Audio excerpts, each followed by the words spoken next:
Mesdames et messieurs, bonsoir, merci et bienvenue dans votre émission Les coulisses du pouvoir, une émission qui vous aide à mieux cerner l'actualité socio-politique en Guinée et en Afrique. Pour sauter tout le numéro, mesdames et messieurs, nous allons parler tout de suite de la situation qui prévaut du côté de l'Afrique, surtout donc la sanction annoncée par la CEDEAO contre bien sûr les militaires du côté du Niger. Est-ce que cette bien sûr, sanction annoncée est-elle une nécessité et qu'est-ce que cela va produire, mesdames et messieurs? Nous allons aussi parler du chronogramme de la transition guinéenne. C'est avec bien sûr monsieur le secrétaire général par intérim du parti PDG RDA, vous le voyez déjà à l'écran. Lui, c'est honorable Béavouki Ouye. Donc, avec lui, nous allons parler de fond en comble par rapport à ces deux sujets. Monsieur honorable, bonjour. Oui, bonjour. Bonjour les téléspectateurs de votre télé.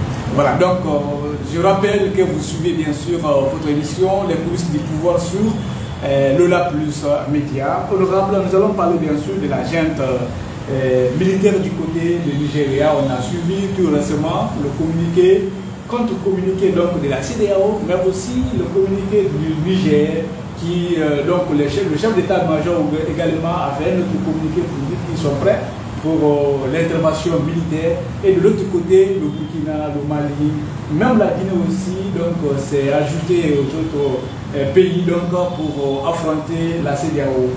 Quelle lecture faites-vous par rapport à cette annonce de la CEDEAO? Merci pour la question. Vous savez, aujourd'hui, on ne parlera pas que de l'Afrique de l'Ouest. C'est en réalité le destin de l'Afrique tout entière qui se joue ici en Afrique de l'Ouest. Et nous constatons que le phénomène des coups d'État commence à devenir une problématique récurrente en Afrique de l'Ouest. Ce qui est dommage et regrettable pour l'avenir des peuples. Ce qui est dommage et regrettable pour même le devenir de l'Afrique en termes de concrétisation des États-Unis. Et à date, nous comprenons parfaitement si vous voulez, la désinvolture des peuples. Nous comprenons parfaitement la prise de conscience de la jeunesse. Et nous sommes rendus compte qu'à un niveau donné, les uns et les autres ont pris leurs responsabilités. Mais toujours est-il qu'aujourd'hui, il y a, si vous voulez, une sorte de diplomatie à géométrie variable qui est en train de se passer en Afrique de l'Ouest. À la fois, la France est en train de soutenir certaines traditions, à la fois elle est en train de combattre certaines traditions. Le principe pour nous est que les États qui sont aujourd'hui en tradition, parlant d'abord du Mali, ensuite la Guinée, le Burkina et aujourd'hui le Niger, ça fait 4. Et hier il y a une tentative en Sénégal qui pourrait faire 5. C'est regrettable, dommage. Et je pense qu'en partie il faut reconnaître que la CEDEAO a sa part de responsabilité parce que toutes les causes qui pouvaient amener ou qui pouvaient faire en sorte qu'il y ait cette situation, la CEDEAO n'a pas su ou voulu anticiper sur ces problèmes-là. Ce qui fait qu'un certain nombre de patriotes ont décidé de prendre leurs responsabilités, donc prendre le destin de leur pays. Le cas spécifique du Niger qui vient de se passer, il faut reconnaître que l'argument qu'ils ont avancé n'est pas aussi tenable. Mais si ça va dans le cas de pouvoir chercher l'impérialisme français du territoire nigérien, nous sommes favorables. Parce qu'en réalité, cette France-là continue de dépouiller l'Afrique, cette France-là continue de dépouiller le Niger. Et du moment qu'il y a cette prise de conscience, qu'ils ont décidé de prendre leurs responsabilités pour essayer de donner un sens à leur indépendance, à leur souveraineté, je pense que tous les peuples, tous les partis dignes de nous, tous les hommes épris de justice et de liberté doivent soutenir le peuple nigérien, doivent soutenir la souveraineté nigérienne. Maintenant, qu'est-ce qui se passe? Vous avez parlé tantôt de la déclaration du Mali, du Burkina et de la Guinée. Et nous reconnaissons une chose. Le Burkina et le Mali ont fait une déclaration décisive conséquente en s'alliant auprès du peuple nigérien parce qu'ils aspirent aux mêmes conditions en termes, si vous voulez, de lutte contre l'impérialisme français. Il faut reconnaître que la Guinée est en train de faillir sa position historique. La décision ou la position de la Guinée par rapport à la situation du Niger est presque inconséquente. Parce qu'on doit comprendre que la CEDEAO, sous la menace de préserver un certain nombre d'intérêts français, décide d'attaquer le Niger et que l'armée guinéenne puisse se replier devant cette situation. C'est dommage, ça ne reflète pas l'armée du président Mexico. Ça ne reflète pas l'armée que nous avons construite en tant que PDG dans cette nation. L'armée guinéenne a été de tous les fronts. Nous avons affronté les États-Unis en Angola. La Chine s'est repliée devant nous au Congo. Nous avons affronté ces puissances en Afrique du Sud, en Guinée-Bissau. Mais attention, je pense qu'à un moment donné, soit on est ou on n'est pas, soit on est pour les peuples africains, soit on est pour le véritable ou on n'est pas. Je pense qu'à ce stade, la Guinée doit avoir une position vraiment décisive et remarquable par rapport à la situation qui se passe actuellement. Si toutefois la CEDEAO doit intervenir pour se regarder les intérêts, parce que c'est l'enjeu en réalité qui a joué, il faut se dire la vérité. La France a décidé déjà de rapatrier ses réfugiés. Ça veut dire qu'à 80-90%, une menace d'attaque est là. Et du moment que la France décide d'attaquer le Niger, l'armée guinéenne doit se bouger pour rejoindre les frères de l'armée malienne et le Burkina pour combattre l'armée française sur le territoire nigérien. En tout cas, on a suivi déjà développé l'innovation de la transition guinéenne. Et pour vous, quelles sont les conséquences réelles des coups d'État? Bon, vous savez, les conséquences ne peuvent être liées qu'à... Quand j'ai dit conséquences, elles sont à la fois pour politiques. Les causes, hein, les causes. Bon, les causes, justement, on est d'accord, c'est le fait de pouvoir se compromettre en se donnant trop à l'impérialisme français. Et du moment qu'il y a cet éveil de conscience partout en Afrique, la jeunesse panafricaine s'est réveillée, a pris conscience. Et c'est, comme je le disais, c'est le réveil continental qui a sonné. Et je pense que ça compromet beaucoup de pouvoirs qui ne sont pas effectivement en train de faire le jeu des Africains, qui ne sont pas en train de faire le jeu, si vous voulez, de la jeunesse. Comment on peut comprendre qu'avec toutes les richesses que nous avons en Afrique, que nous avons dans nos différents pays, que les jeunes Guinéens, les jeunes Nigériens, les jeunes Maliens continuent jusque-là diminuer. Ça veut dire qu'à un moment, les pouvoirs publics ont failli à leur devoir vis-à-vis de la jeunesse. Maintenant, s'il y a des gens qui ont compris cet état de fait, qui a été éclairé et qui ont décidé de prendre des responsabilités, tant mieux. Mais tout en restant fidèle à la vision qui les a amenés à prendre le pouvoir. Mais si on comprend que simplement il fallait prendre le pouvoir pour se installer complètement dans le palais et ne pas prendre des positions pour l'intérêt du peuple de la jeunesse, je pense que ça devient compromettant. Et de ce point de vue, quand on parle de cause, on pourrait bien entendu parler de conséquences. Parce que ce qui est déjà en jeu, c'est l'intérêt supérieur du Niger. Si les autorités sont vraiment décidées à mettre la communauté, l'intérêt supérieur du peuple nigérien, je pense que rien ne les arrêtera. Un peuple conscient, organisé, mobilisé, divers et responsable, conscient des enjeux, aucune armée ne pourra la faire. Ça, c'est la réalité. Et je pense que le peuple nigérien a compris, le peuple malien a compris, le peuple guinéen déjà c'est dans nos ça. Et de ce point de vue, on pourra te demander à nos différentes autorités de se mobiliser auprès des frères du Niger pour essayer d'affronter l'armée française qui probablement pourrait attaquer le peuple nigérien. D'accord. Voilà donc pour le deuxième volet de cet entretien. On va aussi parler donc du chronogramme de la transition guinéenne. On a suivi, vous-même vous êtes un des membres clés donc, de ce cadre de dialogue, de participer. Aujourd'hui, on était la fois passée donc, au niveau du ministère de l'administration du territoire pour le suivi. Aujourd'hui, qu'en est-on? Est-ce que les lignes bougent? Quelles sont votre lecture?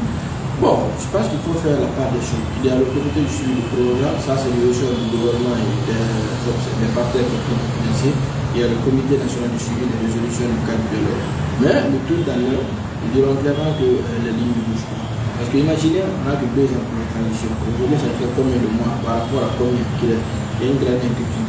Jusque-là, sur les 10 points, si vous voulez, il n'y a que 2 points qui sont en train d'être le PNRAVET et le RDGPHK. Et par rapport à ça, ça demande un montant colossal, y compris pour les autres activités liées à l'organisation pratique des élections. Ce montant, la Guinée n'est pas pour le moment en mesure de recouvrir ce montant. Les partenaires techniques et financiers que nous avons rencontrés, l'ambassade des États-Unis, l'Union européenne et même la France à un niveau donné, je vous dis clairement qu'ils ne sont pas prêts. Et même ceux qui sont prêts à donner, ne feront même pas 10% du montant. Ça veut dire qu'il y a problème. Et c'est pourquoi nous demandons aux autorités vraiment attelées de revoir leur copie, de revoir le montant qui a été avancé pour que ce soit un peu plus raisonnable afin que le délai soit respecté. Parce que nous avons confiance à l'engagement, à la volonté, à la sincérité du colonel par rapport à ses engagements, par rapport au respect du programme. Et cela, chaque fois qu'il a l'occasion de parler, il le martèle, il le rappelle pour rassurer le peuple militaire. Et nous sommes dans cette logique jeune politique que nous sommes, nous sommes dans cette logique jeune conscient que nous sommes, nous sommes dans cette logique par rapport à l'intérêt supérieur de la nation et du peuple guinéen. Au niveau du cadre de dialogue, c'est un dysfonctionnement qui n'est pas souvent. Le comité national de suivi, en réalité, moi-même qui suis membre de façon générale du cadre de dialogue, je ne peux pas vous dire concrètement qu'est-ce qui est fait? Je n'ai aucun document qui peut justifier. Si on est à 30%, si on est à 80% des tout ça, c'était juste un tape à l'œil. Bon, je ne peux pas dire que c'est un tape à l'œil parce que nous nous sommes engagés en connaissance de cause, mais avec l'évolution des choses, on se rend qu'à un niveau donné, il y a des gens qui sont en train de tromper le président de la transition par rapport à l'exécution de ces résolutions. Parce que le cadre est tellement bien structuré, tellement organisé qu'on ne comprend pas qu'il y ait des blocus. Au niveau du secrétariat technique, il faut reconnaître qu'il y a au moins certains secrétariats qui travaillent, qui sont en rapport avec certains départements, mais les autres, non, en tout cas, on n'a que visibilité. C'est ça, visibilité. C'est ça la vérité. Et au-delà, il a été question même de vulgariser sur toute l'état du territoire. Une première campagne a été faite. Mais on a dit aujourd'hui que le cadre là est tout à fait différent des autres cadres et que le peuple de Guinée, à tous les niveaux, doit être imprégné, doit avoir les résolutions, doit être imprégné de comment les choses sont passées. Ça a été fait pour certaines sous-préfectures et certains préfectures. Pourquoi les autres sous-préfectures ne peuvent pas en bénéficier? Ça veut dire qu'il y a deux poids, deux mesures de compétence. Soit on est prêt à le faire ou on n'est pas prêt à le faire. C'est ce qui pourrait d'ailleurs compromettre la crédibilité du cadre si, notamment ceux qui ont la charge d'activité, les activités, ne prennent pas. En tout cas, c'est quelques mots, mesdames et messieurs, que vous avez suivis, avec bien sûr la réaction de l'honorable Oye Beyavougui, le secrétaire général du parti PDG NDA. Votre mot de la fin, monsieur?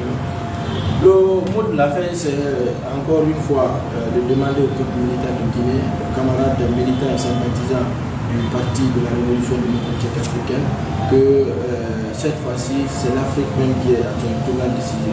La Guinée, on n'en parle pas. Le président Medsek l'a clairement dit, l'histoire de la Guinée s'est toujours confondue à l'histoire du PDG. L'histoire de l'Afrique s'est toujours confondue à l'histoire du PDG. C'est plus grand jamais que la masse militaire, la masse laborieuse doit se mobiliser au sein du parti de la révolution démocratique africaine. Parce que nous comprenons qu'il y a un certain nombre de jeux qui est en train de se passer, qui risquent de compromettre la souveraineté et l'indépendance de la Guinée.